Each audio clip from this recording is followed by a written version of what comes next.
ప్రేక్షకులకి నూతన సంవత్సర శుభాకాంక్షలతో పాటు సంక్రాంతి శుభాకాంక్షలు కూడా తెలియపరుస్తూ మనం నూతన సంవత్సరంలో జనవరి నెల మాస ఫలితాలు తెలుసుకునే ముందుగా గ్రహాల యొక్క స్థితి గమనిద్దాం.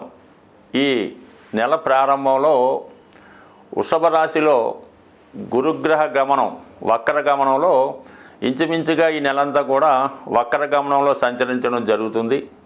అలాగే కుజుడు వక్ర గమనంలో ఉంటూ జనవరి 20వ తారీఖు వరకు కర్కాటక రాశిలో సంచరిస్తూ 20వ తారీఖు నుంచి వక్ర గమనంలో మిథున రాశిలోకి ప్రవేశించడం జరుగుతూ ఉంటుంది టెక్నికల్గా. అలాగే 6వ స్థానంలో కేతుగ్రహం, అష్టమ స్థానంలో మరి బుధగ్రహం అంటే వృశ్చిక రాశిలో బుధుడు సంచరిస్తూ జనవరి 4వ తారీఖున ధనుసు రాశిలోకి ప్రవేశించడం జరుగుతూ ఉంటుంది. ధనుసు రాశిలో సంచరిస్తున్నటువంటి రవి భగవానుడు జనవరి 14వ తారీఖున మకర రాశిలోకి ప్రవేశించి మకర సంక్రమణం ఏర్పడడం జరుగుతూ ఉంది. కుంభరాశిలో శని భగవానుడు శుక్రుడు కలిసి సంచరించడం జరుగుతుంది. అలాగే మరి మీనరాశిలో రాహు గ్రహం సంచరించడం జరుగుతుంది. ఇది ఈ వార గ్రహస్థితి.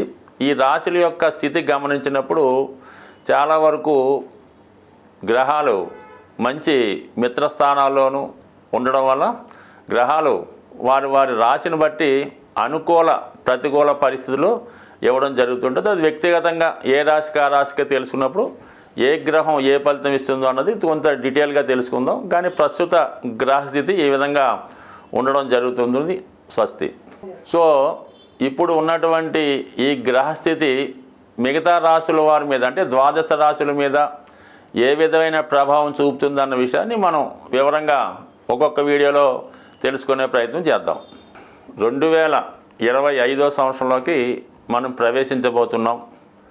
గడచినటువంటి 2024వ సంవత్సరం అది సంఖ్యాశాస్త్ర ప్రకారం ఆలోచించినప్పుడు 8వ సంఖ్య రావడం వల్ల ఆ సంవత్సరం ఏమైందంటే బాగా కష్టపడిన వాళ్ళు పైకి రావడం జరిగింది. అశ్రద్ధతో ఉన్నవాళ్ళు చాలా పతనం కూడా చెందడం జరిగింది. ఏదైనా ఆశించిన అభివృద్ధి చాలామందికి రాలేదు.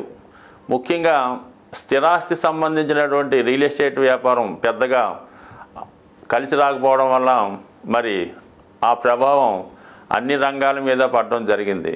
దానికి వ్యతిరేకంగా మనం ఇప్పుడు 2025వ సంవత్సరంలోకి ప్రవేశిస్తున్నాం.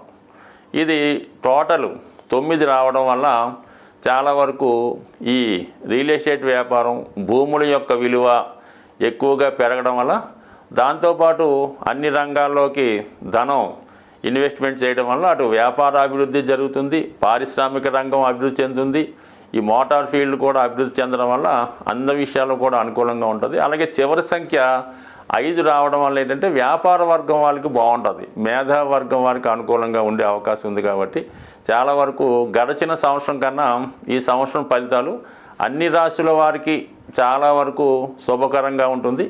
ఏదో ఒక కొత్త ఆదాయం కూడా ఏర్పడే అవకాశం ఉంది. కానీ మరి 2025 అందరికీ శుభంగా ఉండాలంటే ముఖ్యంగా ఈ నెలలో ఏర్పడుతున్నటువంటి మకర సంక్రాంతి అంటే సూర్యుడు ప్రతి నెల ఒక రాశి మారడం అనేది జరుగుతూ ఉంటుంది. మరి ఈ నెలలో మరి మకర రాశిలోకి ప్రవేశించడం చాలా వరకు ఇది మకర సంక్రమణం అంటారు. మరి ఆ రోజు అంటే చాలా వరకు తెలుగు వారందరూ కూడా పాటిస్తుంటారు. అందరూ కూడా విధి విధానంగా సాంప్రదాయంగా పాటిస్తూ ఏదైనా ఒక సూర్య దేవాలయానికి కానీ హనుమాన్ టెంపుల్ కానీ రామాలయానికి కానీ దర్శించి విధి విధానంగా పూజ చేయడం, ఆ రోజు మీ పెద్దవారి యొక్క పేరుతో అంటే మీకు ఎవరైతే మీ జన్మ కారణం అయ్యారో మీ యొక్క ఇంటి పేరుతో ఉన్న వాళ్ళకి ఏదో విధంగా మరి వారి పేరుతో ఆ గుడిలో ఉన్నవారికి కొంత డొనేట్ చేయడం వల్ల కానీ అన్నదానం చేయడం వల్ల కానీ మీ యొక్క జాతకంలో ఉన్నటువంటి దోషాలు సంపూర్ణంగా తొలగిపోయే అవకాశం ఉంది. మరీ ముఖ్యంగా ఏదన్నా గోవుకి ఏదైనా మంచి ఆహారం పెట్టడం కానీ నానబెట్టిన గోధుమలు బెల్లం పెట్టడం వల్ల కానీ గోవుకి సేవ చేయడం వల్ల కూడా అంటే మనకి పర్టికులర్గా ఈ 14, 15, 16 తారీఖులో ఈ విధమైన పుణ్య కార్యక్రమాల్లో పాల్గొని పెద్దవారి పేరుతో మీకు ఇటువంటివి డొనేట్ చేయడం వల్ల పితృదేవతల యొక్క సంతోషంతో మీరు ఖచ్చితంగా రాబోయే సంవత్సరం ఆనందంగా గడిపే అవకాశం ఉంటుంది. స్వస్తి. శ్రీమాత్రే నమ. ఈ వీడియోలో మనం వృశ్చిక రాశి వారికి జనవరి 2025 సంవత్సర ఫలితాలు తెలుసుకునే ప్రయత్నం చేద్దాం. వృశ్చిక రాశి వారికి ఈ జనవరి నెల ప్రారంభంలో మరి భాగ్యస్థానంలో కుజగ్రహ సంచారం చాలా వరకు జాతకుడు తన ఇమేజ్ పెంచుకునే విధంగా ఈ గ్రహస్థితి కనబడుతూ ఉంటుంది. జాతకుడు ఏదైనా తన అభివృద్ధి కొరకు చేసే ప్రయత్నాలు ఖచ్చితంగా ఫలించే అవకాశం ఉంది.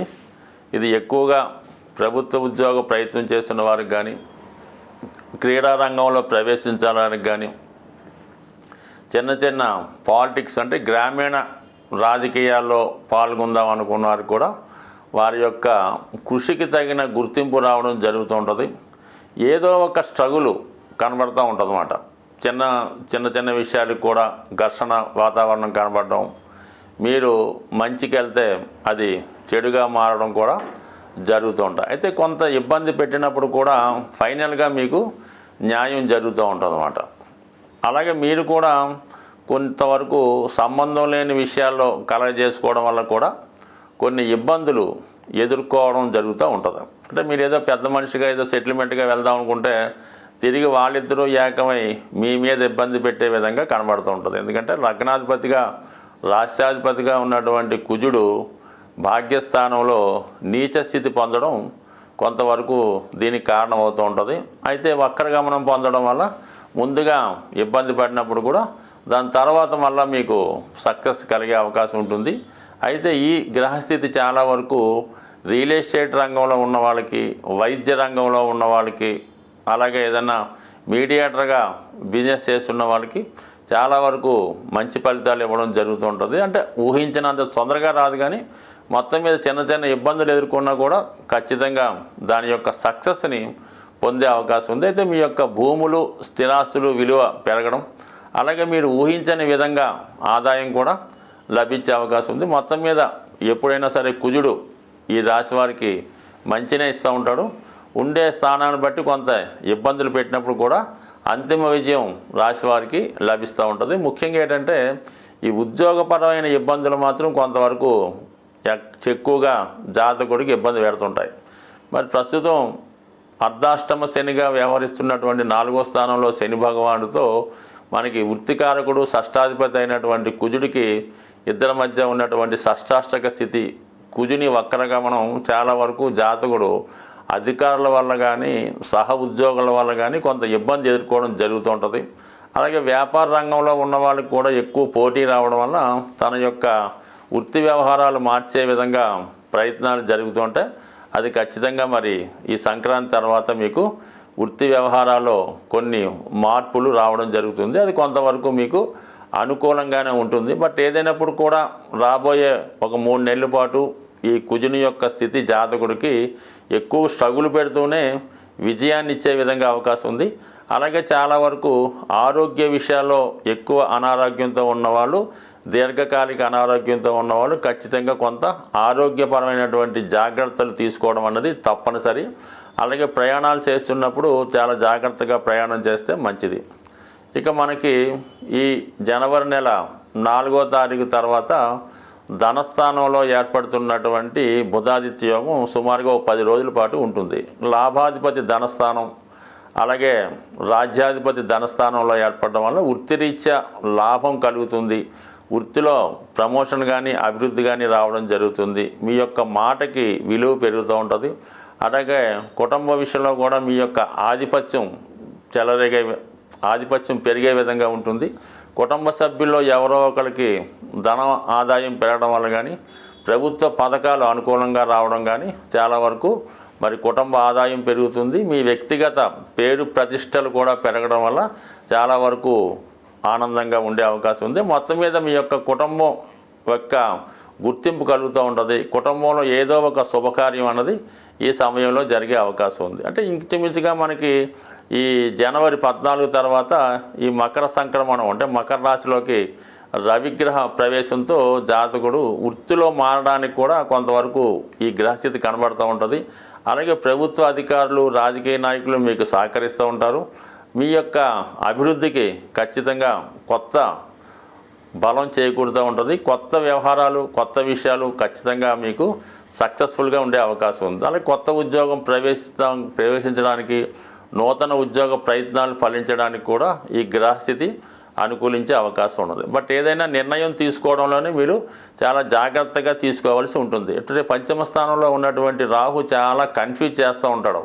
వచ్చిన ఉద్యోగాన్ని అనేక తర్జన భర్జనలతో వేసుకొని వచ్చిన అవకాశాన్ని వదులుకునే విధంగా ఈ రాహు మిమ్మల్ని ప్రోత్సహిస్తూ ఉంటాడు. ఇంకా బెటర్ ఉద్యోగం వస్తుంది, ఇంకా బాగుంటుంది అని కన్ఫ్యూజ్ చేస్తూ వచ్చిన అవకాశాన్ని వదులుకునే విధంగా చేస్తూ ఉంటాడు. కాబట్టి సాధ్యమైనంత వరకు ఏదైనా అవకాశం వచ్చినప్పుడు అది బాగా మీకు కావాల్సిన వారితో ఆలోచించి నిర్ణయం తీసుకోవాలి తప్ప ఈ సమయంలో సొంత నిర్ణయం అన్నది అంత అనుకూలం కాదు.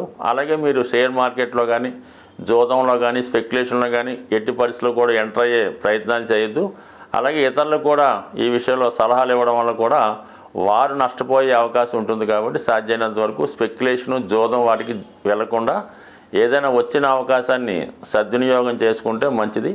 ఇక లాభస్థానంలో కేతుగ్రహ సంచారం జాతకుడికి దైవబలం పెరుగుతూ ఉంటుంది.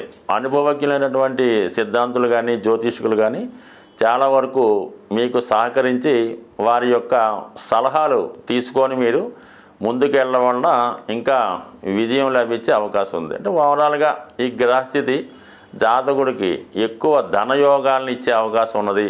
వృత్తిలో విజయం, మార్పు కూడా ఈ స్థితి కనబడుతుంది. కాబట్టి నిర్ణయం తీసుకోవడంలో మాత్రమే జాతకుడి యొక్క టాలెంట్ అంతా ఆధారపడి ఉంటుంది. కాబట్టి సాధ్యమైనంత వరకు మంచివారి సలహా విని పాటిస్తే చక్కని సక్సెస్ వచ్చే అవకాశం ఉంది. స్వస్తి.